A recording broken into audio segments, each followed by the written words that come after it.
C'est l'une des pièces maîtresses de la vente, une Aston Martin très convoitée. C'est juste une voiture assez rare, une DB4 de 1963, en cabriolet avec le moteur Vantage. Très difficile, moi je viens des États-Unis et c'est une voiture très difficile à trouver. Ça risque de faire entre 500 et 600 000 euros. Je voudrais rester dans les 500 000 euros, oui, si je peux, oui. Et la voiture est à restaurer, mais elle est très très saine, elle est très belle d'origine. Au terme d'enchères disputées, cette voiture a été adjugée 805 000 euros, 2 fois son estimation. Justifiée, selon cet amateur. Aujourd'hui, oui, c'est une valeur refuge, oui.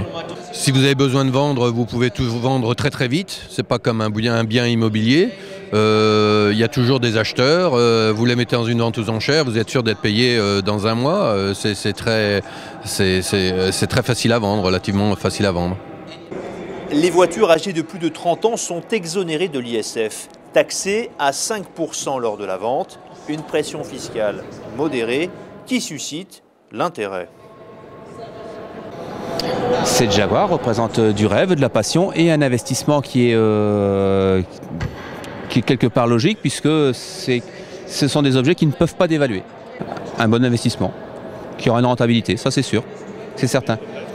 Entre 12 et 15% à l'année, sans problème. Sans problème.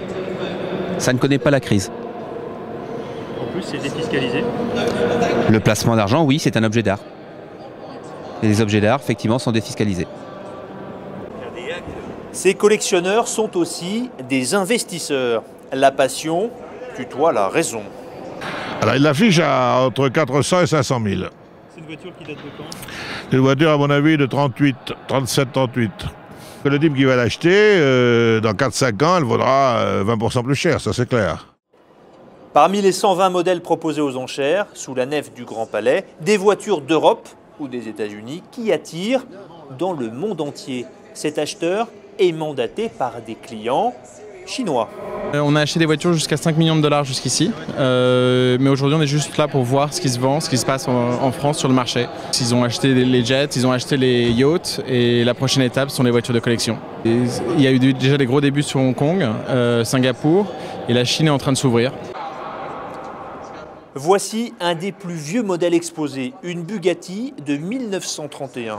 C'est 300 chevaux et avec une vitesse de 250 km à l'heure. Son propriétaire, d'origine hollandaise, cède son bolide sous condition. Je ne laisse pas la voiture pour 1 million. Je pense le minimum est 2,5 ou 2,6. Je ne sais pas. Millions d'euros, bien sûr. Ouais. C'est cadeau, c'est pas cher du tout. Non, c'est extrêmement rare. Il n'existe que 2 mondiales. On a fabriqué 5, mais il reste 2 voitures. Et c'est très spécial parce que c'est la Bugatti avec le moteur la plus puissante. Donc c'est très spécial. Au Grand Palais, les enchères ont décollé. Montant global 13 millions d'euros. Le prix de mythes venus de tous horizons. Ce biplan de 1929, utilisé lors du tournage d'Out of Africa, a été adjugé 200 000 euros à un collectionneur installé au Kenya. L'avion est, paraît-il, toujours en état de vol.